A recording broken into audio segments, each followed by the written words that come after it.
이 주제를 들으셨을 때 고민이 많으셨다고 그랬잖아요. 너무 고민을 많이 했어요. 일단 사랑이란 무엇인가부터 시작해야 했고 우리는 어떤 사람을 사랑하는가? 우리가 사랑한다는 것은 사실인가? 실제로 무엇을 사랑하는 것인가? 이런 생각을 사실 되게 많이 했어요.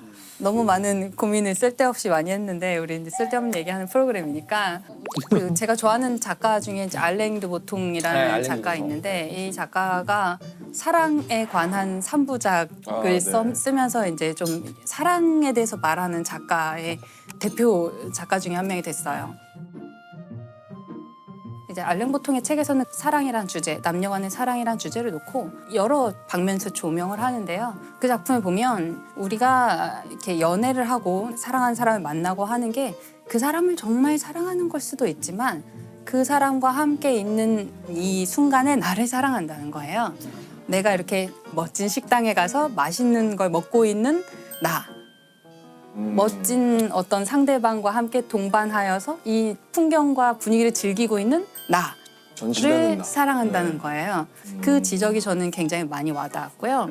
그래서 저는 제가 사랑하는 사람은 어떤 사람인가, 나는 누구를 사랑하는가를 생각했을 때 일단은 남편분은 아니신 것 같고. 서론이 너무 길었나요? 저는 전 것 같아요. 저는 일단 제가 제일 좋고 저를 제일 사랑하고 있고 다른 사람들을 볼 때 자기 자신을 잘 사랑하는 사람을 되게 좋아해요. 그렇죠. 자기 자신을 잘 사랑하고 있다는 거는 자기 자신의 모든 면을 잘 받아들이고 있고 네. 자기 자신에 대해서 잘 파악하고 있고 그런 사람이라고 생각을 해요. 제가 이제 대학원에 오고 싶어 하는 혹은 천문학자가 되고 싶어 하는 제 후배들이 이제 저한테 가끔 고민 상담을 하러 올 때가 있는데 전 천문학 하고 싶은데 어떻게 하면 되나요? 아니면 자기는 과학자 되고 싶은데 수학 과학을 잘 못해요. 물리 어려워요. 이런 식의 질문을 하러 와요. 제가 그 친구들한테 그걸 물어봐요. 직업 과학자가 되려면 사실은 대학원을 나올 수밖에 없고 박사 학위를 받는 게 거의 필수적이고 박사 학위를 받으면 그때 인생이 시작이 돼요. 이 과학자로서의 삶은 박사 학위를 받으면 끝이 아니라 그 시작에 햇병아리 박사가 돼요. 어떡해. 그러니까 그 과정, 그 라이센스를 따기 위해서 거의 20대의 거의 모든 시간을 대학원에서 보내야 돼요.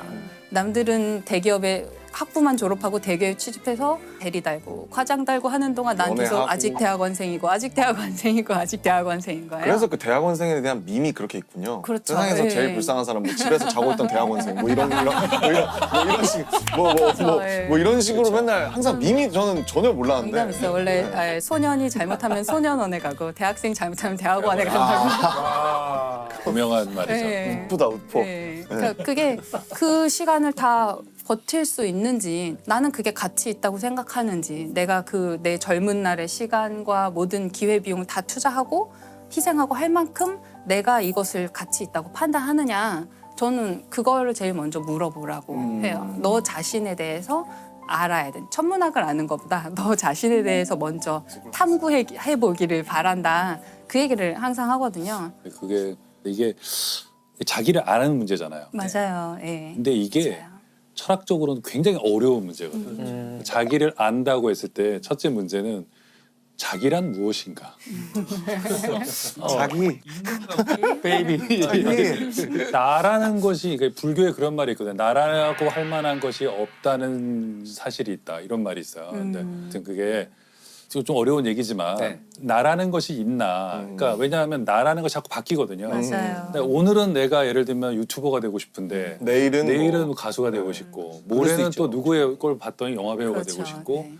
인간은 자꾸 변하기 때문에 이 변하는 자아 중에 어떤 게 나냐 너무 어려운 문제죠. 맞아요. 근데 그러면 어떻게 진로를 선택하신 거예요? 이렇게 뭐 천문학자가 나는 저는 공부하는 거는 좋아했어요. 그러니까 똑똑하고 싶은 그 공부가 아니라 저는 약간 집착형 인간이거든요. 제가 뭐 하나 좋아하면 막 그거를 계속 하고 싶고 네. 내가 잘하느냐 못하느냐 별로 중요하지 않고 그냥 그걸 할 때가 재밌는 거예요. 그래서 만약에 영문학과를 갔어도 대학원 갔을 것 같고 생물학과를 갔어도 대학원 갔을 것 같고 그냥 저는 이런 삶을 좋아했었고 근데 그중에 이제 천문학이 된 거는 진로를 결정할 시기에 알게 되었던 몇몇 사람들이 이제 천문학이라는 길을 이제 보여줬던 거죠. 그래서 저한테는 대학원 생활하고 이제 지금 이 일을 정말 이 과정을 즐기고 있기 때문에 저는 제가 막 노벨상 받는 과학자가 아니어도 저는 그냥 오늘이 매일이 행복한 거거든요. 그러면은 저는 이제 제 자신을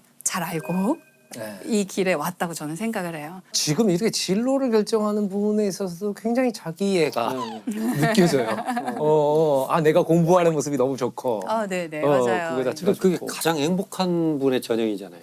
내가 정말 잘하는 건데 내가 좋아하는 거고 그것이 내가 직업으로 선택할 수 있고 이게 정말 행복한 거죠. 덕업일치라 그러죠. 그쵸, 네. 그쵸. 그래서 최근에 이제 재밌었던 거는 김연경 선수의 인터뷰. 김연경 네, 김연경 선수의 배구 선수, 인터뷰가 배구 선수.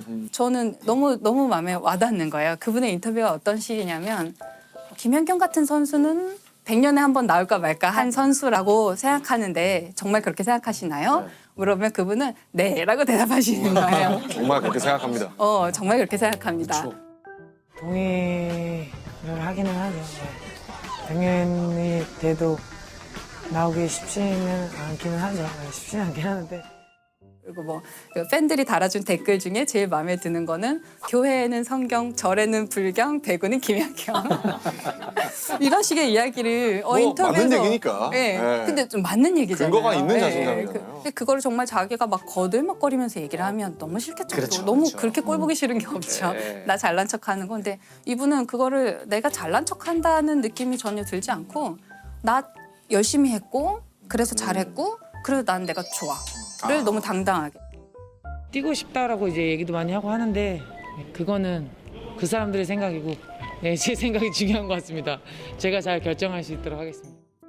그러니까 사실 너무 겸손한 것도 좀 이상하잖아요. 그렇죠, 막 사실. 우리나라는 너무 아무래도 겸손을 약간 뭐랄까 너무 이제 미덕으로 최고의 보니까. 미덕처럼. 또 그런 걸 볼 때 되게 김연경 선수의 그 자기 사랑이 너무나 건강한 모습이다. 아, 좋은 표현입니다. 되게 본받고 예, 싶다 예. 그런 생각 너무 많이 들어요. 아. 이게 자기 자신을 잘 사랑한다는 게 예를 들어서 내가 김연경인데 나는 오늘 최고의 점수를 득점 왕이 됐어. 그러니까 나를 사랑해가 아니거든요. 내가 잘못한 점도 있겠고 내가 부족했던 점도 있고 근데 그걸 그냥 잘 인정하는 거잖아요. 다 수용하고 어제 내가 잘못한 것도 그렇죠. 나고 오늘 실수했던 것도 나고 뭐 내일 부족한 점을 좀 메꿔서 내일 더 잘하려고 하는 것도 나고 그러다 또 실패하는 것도 나고 그걸 받아들이지 않으면 나의 멋진 모습, 예쁜 모습만 사랑하면 너무 허울만 있는 거죠. 너무 무너지기 쉬운 모래성 같은 거고요. 내가 못난 점도 있고 내 가장 발자크스러운 점을 내가 스스로 가장 잘 알지만 그래도 그런 나를 사랑하는 것이 굉장히 어려운 일이에요.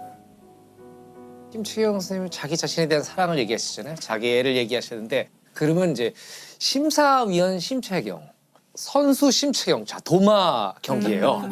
자 뛰어가다 탁 넘었어. 몇 점입니까? 10점 만점에. 제 자신이요? 네. 제 자신은 저는 10점입니다. 10점입니까? 네. 그러니까 멋있다. 그게 남이 평가하는 나는 5점이나 7점이나 네. 실격일 수도 있겠죠. 네.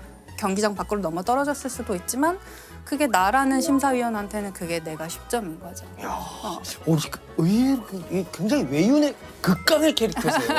아니 아까 말씀드렸잖아요. 목소리 제일 작으신 분이 제일 그러니까 위너야. 실눈캐 같은 거죠, 약간. 근데 이게 사람이 좀 약간 행복해지는 게 되게 어려우면서도 어찌 보면 되게 단순한 게 가치 판단의 무게 중심이 내 안에 있으면 되거든요. 우리가 천체들도 보면 무게 중심이 그 천체 안에 있으면 얘는 안정적으로 존재할 수 있어요. 근데 이 천체가 다른 천체들과 주고받는 무게 중심이 이 천체 밖에 있으면 궤도가 계속 섭동이 되는 거예요.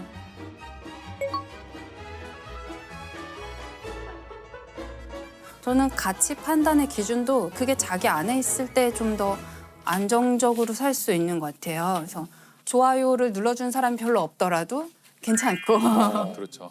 사실 그 지점인데 그 가치 판단의 무게 중심이 본인 안에 있기가 갈수록 힘들어지고 있어요. 그럴 수 있어요. 왜냐하면 알고리즘이라는 것들이 계속 나에 대해서 데이터를 맞춰서 분석해주고 뭘 추천해주고 하는데 그거를 제가 좋아하는 내 색이라고 받아들이면서 사실은 비슷비슷한 테이스트나 비슷비슷한 색을 갖게 되는데 근데 나는 또 굉장히 내가 유니크한 무언가 뭐라고 생각을 하면서 사실은 끊임없이 그 알고리즘과 시스템의 영향을 계속 노출되는 세상이잖아요. 맞아요. 그래서 그 가치 판단의 무게 중심을 그 자기 안에 두는 게 사실은 연령이 저는 낮을수록 스마트폰에 친할수록 훨씬 더 어려워질 거라고 것 생각해요. 같아요. 네. 오히려 좀 혼란스러울 것 같아요. 그 SNS나 네, 네. 네, 아까 말씀하신 것처럼 자기 안에 있어야 된다고 그러는데 그 자기가 있느냐 이게 일단 문제고. 이러면 오늘 녹화가 안 끝나요.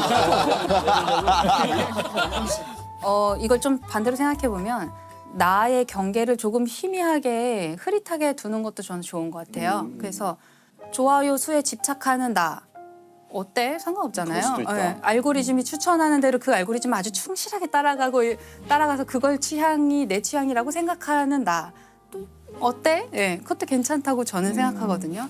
그래서 내가 나라는 자기 자신을 너무 촘촘하게 너무 가둬놓으면 그 안에 무게중심을 잡는 거는 발레리나가 발끝으로 서 있는 거랑 똑같은 거예요. 너무 쉽게 무게중심이 흔들릴 수 있어요. 근데 내 자신이 아주 바닥에 그냥 철푸덕 주저앉아 있거나 누워 있다고 생각하면 무게중심을 내 안에 유지하기가 너무 쉽거든요. 그래서 그런 면에서 조금 자기 자신한테 너무 엄격하거나 너무 어떤 특정한 모양으로 내가 있기를 기대하지 않는 것도 괜찮다고 저는 생각하거든요. 심채경 박사님께서 그 알랭드 보통의 불안이라는 소설 네네. 언급을 하셨는데 다들 읽어보셨을 거 아니에요? 안 시원하네요. 저 안 읽어봤는데. 보통 사람들 다 읽나 봐요. 네.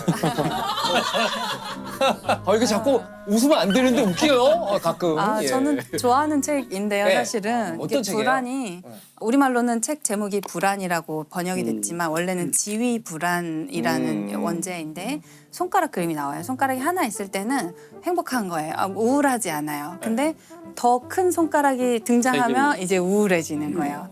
이게 비교 대상이 나타나면 비교. 예, 나의 지위가 이제 불안해지는 흔들리니까. 거죠. 예. 그리고 현대 사회의 이런 지위 불안이 좀 더 심해진다는 거죠. 예전에 그렇죠. 작은 마을에서 살고 있을 때는 그냥 웬만해도 다 비교 대상이 별로 네네네. 없으니까 내 이 정도면 잘생겼지 맞아요. 이러면서 네. 살아갈 수 있었는데 이제는 비교 대상이 전 소설. 세계로 네. 확대됐고 소설이 진짜 큰 것 같아요. 네. 네. 지위 불안이 심해졌죠. 청소년. 흔히 그런 건 이제 열등감, 그렇죠. 뭐 네, 열패감, 네. 뭐 네, 네. 이렇게. 이게 열등감과 열등감 콤플렉스는 다른 거예요. 네. 오. 열등감 누구나 다 있죠. 네. 근데 나만 있는 걸로 생각하지만 그 열등감은 발전의 도약이 되죠.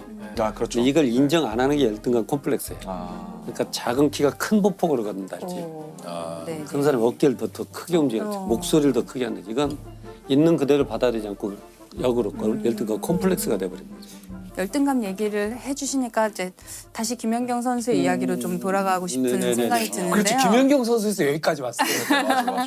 네, 그 김연경 선수가 그런 너무나 자신만만해 보이는 인터뷰 같은 거를 할 때 그 인터뷰가 거만하거나 오만해 그렇죠. 보이지 않는 그런 여러 가지 이유 중에 하나는 이분이 옛날에는 굉장히 키가 작은 선수였다고 그랬었다고요. 하더라고요. 예, 예. 초등학교 4학년 때인가 배구를 시작했는데 중학교 3학년 때까지 배구단에서 제일 작아서 계속 벤치에만 있는 거예요. 자기는 경기를 뛰고 싶지만 계속 벤치에 앉아 있고 뭐 그런데 그 상황이 되면 누구나 굉장히 열등감, 열패감에 사로잡힐 수 있죠. 나는 왜 못 뛰지? 나는 뭐가 부족해서 아니면 배구 그만둘까? 이런 고민을 분명히 했을 텐데 너무 재밌는 게 이분은 그 벤치에 앉아서 선수들의 플레이를 계속 봤다는 거예요. 계속 관찰을 해서 이런 플레이를 하면 이런 결과가 나왔고 저기서 저 선수들이 어떻게 뛰었더니 이런 좋은 세트 플레이가 나왔고 이런 거를 계속 관찰할 수 있는 되게 좋은 기회로 삼았던 거예요. 벤치에서 마치 감독이나 코치가 된 것처럼 몇 년을 배구 경기를 열심히 관찰했기 때문에 나중에 본인이 정말 키가 훌쩍 자라서 본인이 직접 플레이를 하게 되었을 때는 이 배구 경기장의 흐름을 너무나 잘 아는 선수가 된 거죠. 그럼 박사님은 뭔가 그렇게 그 김연경 선수님의 작았던 키처럼 뭔가 이렇게 벽 앞에 막혔다라고 느꼈을 때 어떻게 극복하셨는지 그런 케이스가 오. 있으신지. 벤치에 앉아 있었던 그거. 그렇죠. 저는 대학에 처음 들어왔을 때가 좀 어려운 시기였어요. 근데 제가 망원경을 직접 본 적이 한 번도 없는 상태였어요. 저는 아. 그냥 과에는 뭐 중학교 때부터 자기가 렌즈를 직접 깎아서 망원경을 만들어 본 장인이 사람. 있어, 장인이. 네. 갈릴레오 주례도 아니고.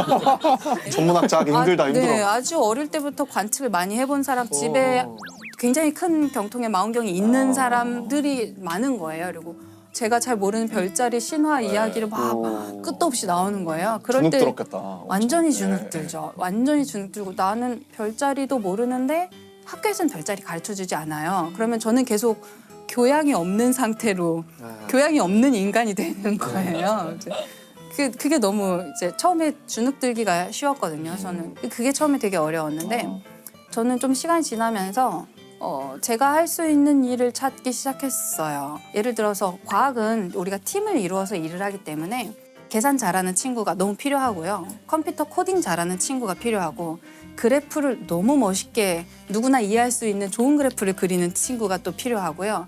또 뭐 펀드가 필요하니까 과제 예산을 잘 따오는 어떤 다른 동료나 선배가 필요하고 그 모든 사람들이 팀을 이뤄서 일해요. 그중에 제가 할 수 있는 역할을 이제 찾는 거죠.